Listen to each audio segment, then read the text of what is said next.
What's going on?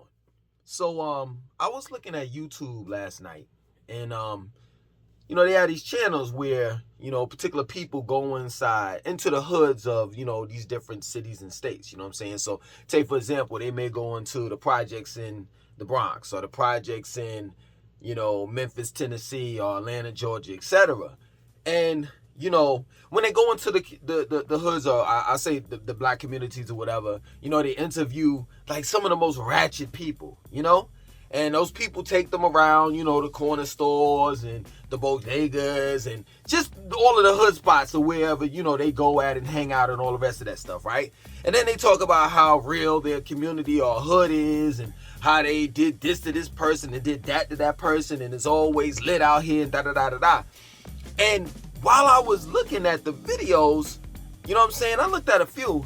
It just dawned on me like how far removed and detached I am from the hood. Straight up. And I know some of you all may think, a person that looks like me, never ever lived in the hood before. Here it is, this guy, he looks, vibrant, his haha. Yeah, that skin is clear, you know what I'm saying? Yeah, his skin is clear, his teeth is all white. You know what I'm saying? He looked like he ain't never been in the hood. He looked like he ain't never experienced any type of hood SHIT. And that's far from the furthest truth. You know what I'm telling you? I can tell you stories of when I used to live in the hood. I can tell you stories about the rats and the roaches. I can tell you stories about the crackheads. I can tell you stories about, the drug dealers and everything, the ills. Well, there's some positive too. I have my good moments where, but it's crazy because most of the good moments has something to do with sex and drugs. And that's real talk. But I'm glad that I lived the life that I live now. And I don't regret it. And I can also say this too. I wish that I never lived in the hood. Because no one should experience the things that I've experienced, as well as you all out there that have lived in the hood, that's from the hood. It gets to the point where it may cause some permanent psychological damage to you, for real. Pretty Ricky, y'all know Pretty Ricky. And I'm pretty sure that he has no problem with, me telling you this because he said it, on a video that we did. Till this day, he still can't sleep. Waking up in the middle of the night because of the trauma that he experienced when he was younger.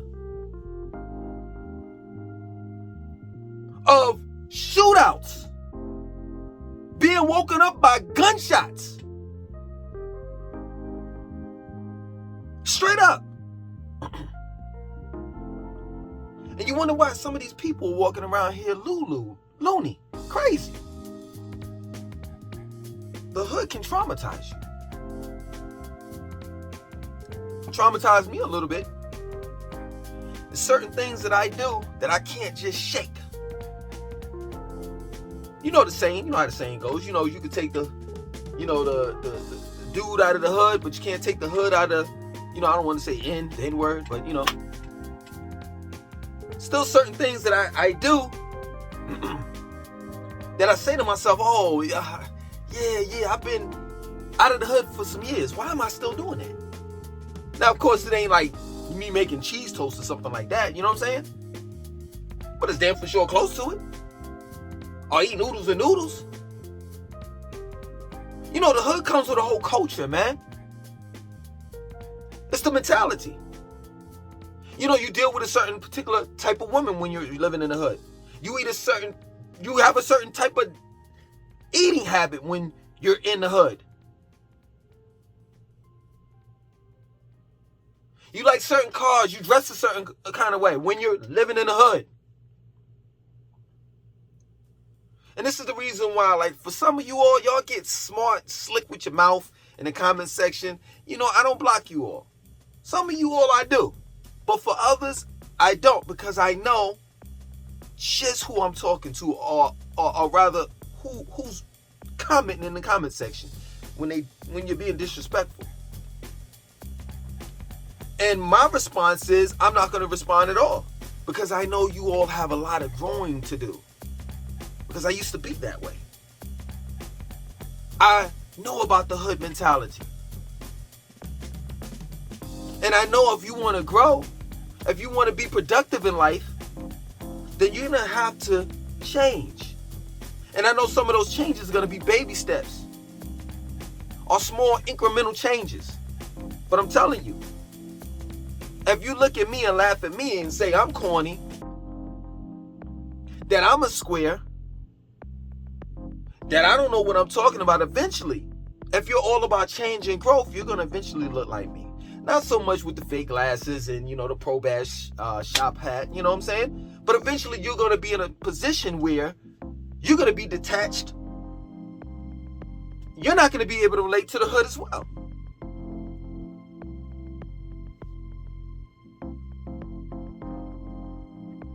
Times I take a ride through the hoods in Charlotte, and I just shake my head, man, because I know, my people, some of you all are lost, while others are crying in the inside, trying to get out, straight up. And I know how that feels, man. I used to catch a public bus. I used to struggle to pay bills. I used to eat ramen, however they pronounce it, oodles and noodles. Packets of Kool-Aid packets with a whole bag of sugar. McDonald's. Any and everything I could get my hands on that was dirt cheap to eat. I lived in a hood when I was in New York as well as down south. So I know about the pissy elevators.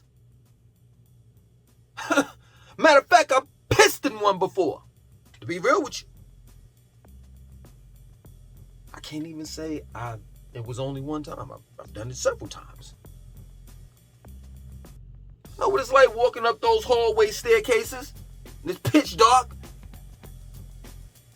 That's a no-no.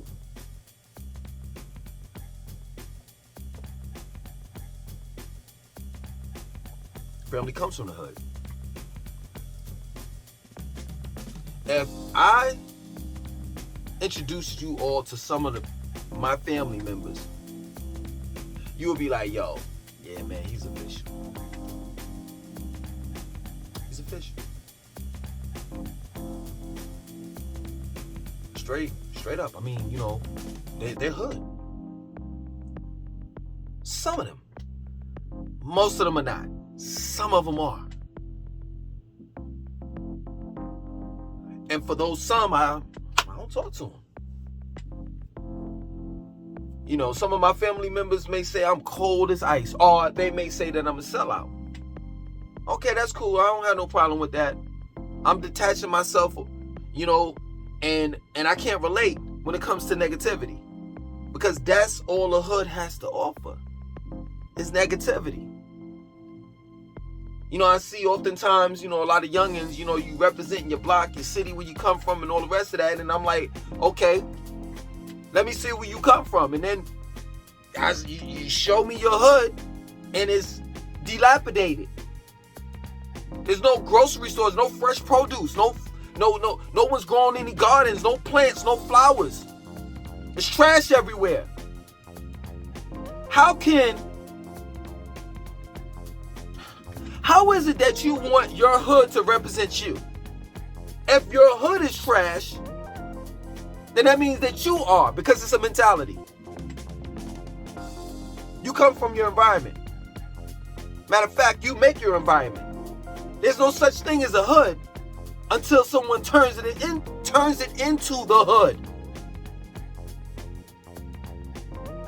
So that's how you think of yourself? I don't want to be anywhere where there ain't any grocery stores, and there's no fresh produce. You're living in a food desert where you're miles away from fresh produce. You got to go to the bodegas, the corner stores. I know all about that. The Chinese food spot. The pizza spot. Where all of that food that they sell you all, most of it has carcinogens in it that leads to what? Some type of cancer.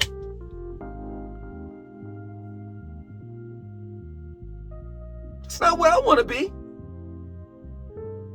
That's not the environment that I want to represent, or rather the environment to represent me.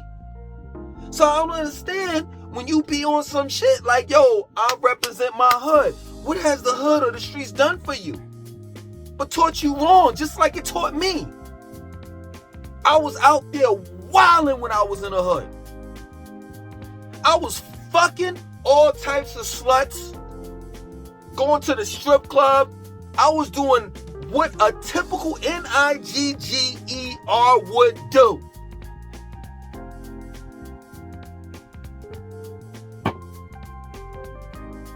I'm surprised that I'm here. I was an alcoholic, a weed head, all of that. The streets, the hood, never gave me anything but bad memories. Because I can't remember living in a hood and having a good time sober. I always had to get fucked up. Because that's what you always gotta be on. You always gotta be fucked up to be in that type of environment. It's real talk. The women out there, they giving up the pussy easy in the hood because there ain't no father figures there to teach them that your body is worth something. So they looking at what their mama doing. And their mama out there hoeing. Straight up. I remember, straight up, this is real talk, real story. I remember I was homeless, right? And it was this broad that I was, I would go over our house and, we would fuck. That's what we normally would do in the hood. You know what I'm saying? I had left the hood, you know what I'm saying? But I had came back, you know what I'm saying? Because I was homeless. I ain't had nowhere to go, right? So she was like, yo, you can stay here. She had a little spot in the hood, right? So I was like, all right, cool. Matter of fact, and to be specific, it was the projects, right? So she was like, yo, you can stay here. So I'm like, all right, cool. You know what I'm saying? In-house pussy, oh, it's on. You know what I'm saying? I got my hood ways. I'm like, yo, I'm gonna go ahead and get, I'm telling you, I was wilding. I'm gonna go ahead and get the MD 2020. Y'all know what that is? MD 2020, Mad Dog 2020. I'm gonna go ahead and give me a blunt, give me a black and mild, give me about 2-3 black and miles, you know what I'm saying? Because I don't smoke cigarettes. You see how stupid I was?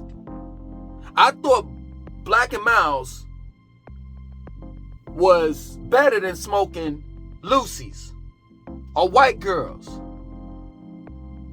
Not knowing that one black and mild is like 5 cigarettes into one. Especially how we used to do it. I know some of you youngins are still doing that. Well, you learned it from our generation. We would take the filter out and then put the tobacco back in there and smoke it like that. Black and miles, you know what I'm saying? It's gonna be lit. I get, you know what I'm saying? I go get to her house and she like, yo, no sucky, none of that. I'm like, what? She's like, yeah, because I got saved. I was so hood back in the days. No lie, this is my word. This is a true story. I'm not making this up. I'm not embellishing on the truth at all. You know I left and wound up sleeping in a school bus? Because she didn't want to give me no pussy. Because she got saved and found, even if I had my differences with her religion, she still wanted to live a better life. And she was trying to do something. She was trying to work from the ground up. She had no children. She was going to, she was going to a community college. She had laid it all down to me. It turned my stomach. to hear that she was doing some positive shit. Because I had in my mind, I was about to do some hood shit that night. And that's how hood I was at that point in time. I said, nah, man, that's okay. I don't want to stay here. Ain't no fun here.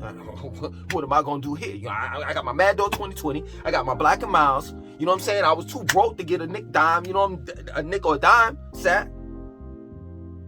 You know, I'm talking about this is the 90s. You know what I'm saying? So I had enough money to get the MD 2020. Couple Black and Miles. Some, you know, single Black and Miles. I think they was like 49 cents for one or some shit like that. That's how back in the days it was. I said, nah, that's all right, Mom. I left. And I wound up, true story, no lie, I wound up breaking into a school bus and sleeping in the school bus. And you know how I got woke up? I was all the way in the back seat. I was sleeping, curled up.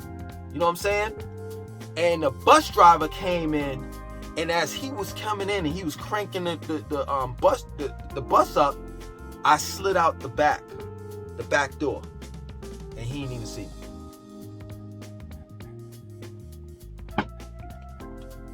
Straight up. That's real talk. I've lived in extended stay. You know what I'm saying? Those extended stay weeks things. And I remember like the end of the week, I gotta get up my pennies, because if I don't, I'm gonna be homeless. I've been through it all. And I'm telling you, that lifestyle is nothing to brag about.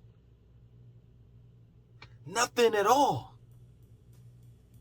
My life and the way that I live, my lifestyle and the way that I live life now, it's totally the opposite. Totally the opposite. I don't have to worry about shootouts. I don't have to worry about getting in no beefs or nothing like that. I'm going to tell you the beef I got into the other day. I was at the gym working out, and there was a lady on the damn machine that I wanted to use, and she was on her cell phone I'm like, Ben, you know, I don't want to say that word, but Ben, could you hurry up?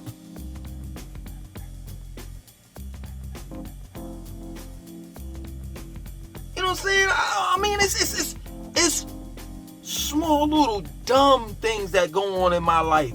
I'd rather for little dumb things like arguing with somebody to get off the machine that I want to use in the gym, or I'm trying to get to where I gotta go when somebody's in front of me and I'm beeping on road rage, but it's not leading to nothing. Nobody's gonna get shot or killed or nothing like that. I'd rather for that to happen to me. I'd rather go to the store, to Publix. True story, real talk. I'd rather go to Publix and go to the produce section and argue out loud. And everybody looking at me like I'm crazy, like, yo, why is it that y'all don't have no goddamn kale, man? Y'all know I need my kale, goddamn it, I need my greens. I'd rather be in that situation than to be in the hood. I'd rather argue with the mailman. Yo, man, what the hell's going on with my mailman? Yo, seriously, you supposed to be at 12 o'clock, man. You come roll up at 2:30. 2:30 in the afternoon, I need my mail. I'd rather be in that situation than to be in the hood. That's real talk.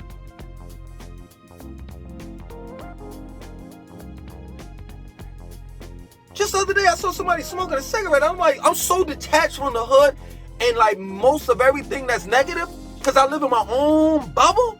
I'm like, yo, people still smoke cigarettes? I didn't even know. People still smoke crack? I didn't even know. Because I'm not in that circle. I don't know anybody that smokes cigarettes. That's my word. I'm not even lying. I don't know anybody that smokes crack. I know a few of my friends, you know, they eat gummies. You know what I'm saying? They eat gummies and shit. You know what I'm saying? Some of my friends is like, yo, you know, weed is played out. The smell, the aroma, and all that. Nah, I just want to pop this gummy and get high like that. Ain't nobody Nobody drinking 40 ounces. Night Train, MD 2020, Liquid Crack, Cisco. Nobody. I don't know anybody that does that. My friends are vegetarians. Pretty Ricky shot the living shit out of me. He texted me the other day. He's like, yo, man, these Beyond sausage links, I forgot what it was. It was some Beyond something. He's like, man, I don't think I'm ever going to go back to eating meat. What? Brooklyn, Brownsville?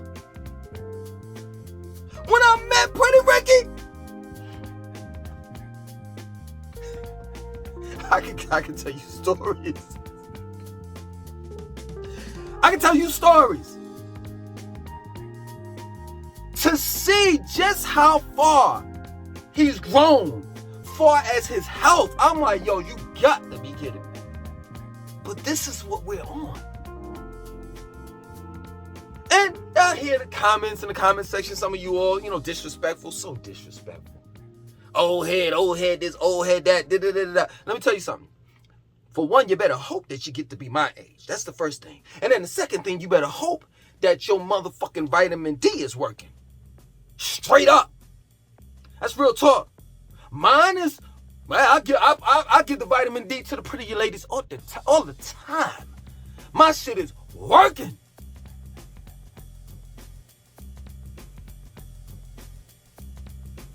And I ain't talking about the vitamin D from the sunshine. Dun, dun, dun, dun, my life. I'm talking about the vitamin D.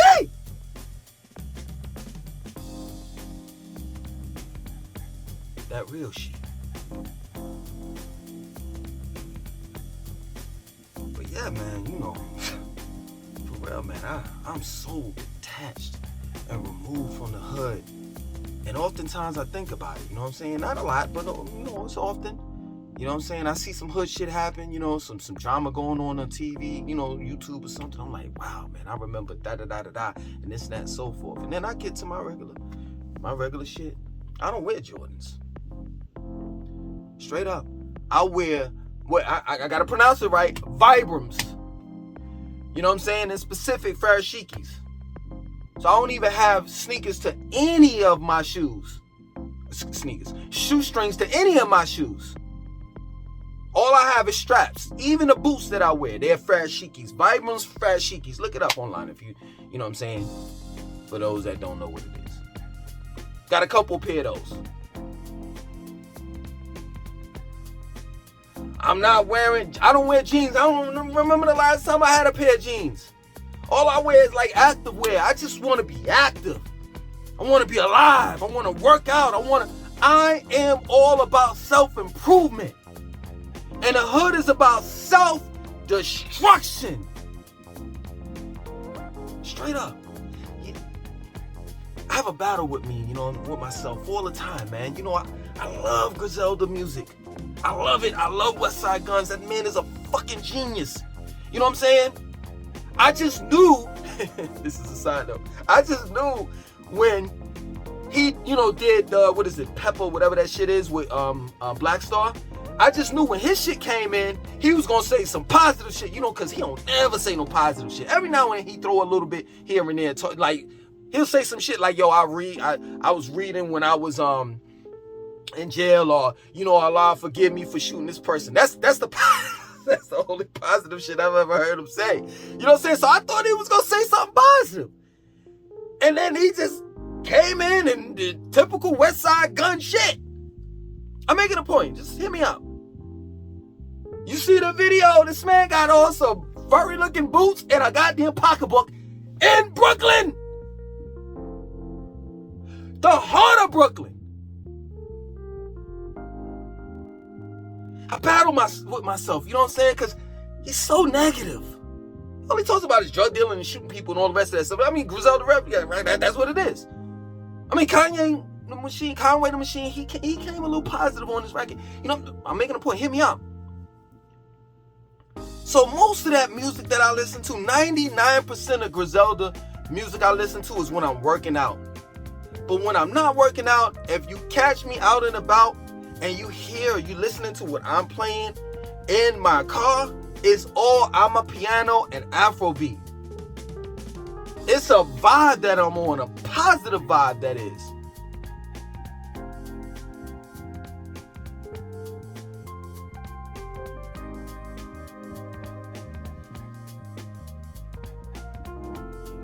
Straight up, man. I eat fruits and vegetables. Y'all don't know the backstory.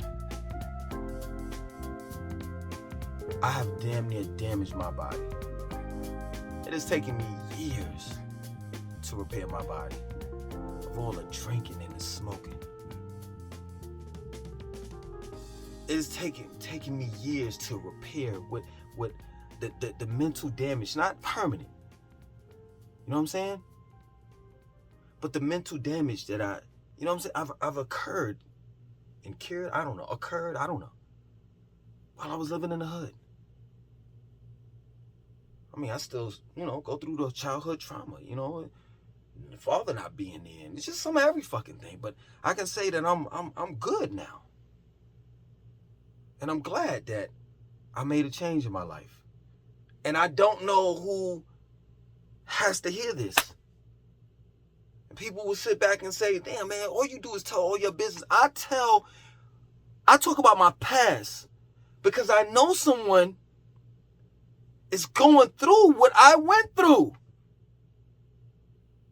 This is the problem with our community. This is the problem with our race. Everybody shutting the fuck up and acting like they all like sweet and innocent. In particular, the Christians. They always talk about how they got saved and how as if they started from when they got saved on up to where they at right now. They don't talk about their past. They don't talk about how they, as far as dealing with the women that got saved, some of the women that got saved that was in the streets, how they gave blowjobs and shit for a nick of crack, a gram of crack or some shit. That's what people need to hear. So they can see how Jesus Christ saved you. In the case of me, my diet, me meditating,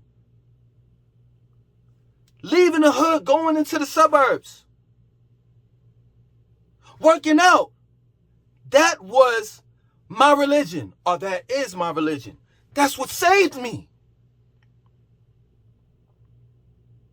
Changing my mind, man. Walking away from friends that weren't positive, productive.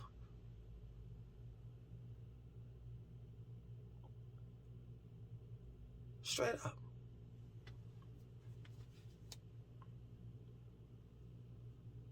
So yeah, man, I'm so far detached and removed from the hood till it's ridiculous. All I have is bad memories. That's all they are. And now I'm making good ones because I'm making most of my decisions are all right, sound, good decisions. My name is Langston 2092. I want you to like, comment, subscribe. Definitely share this video.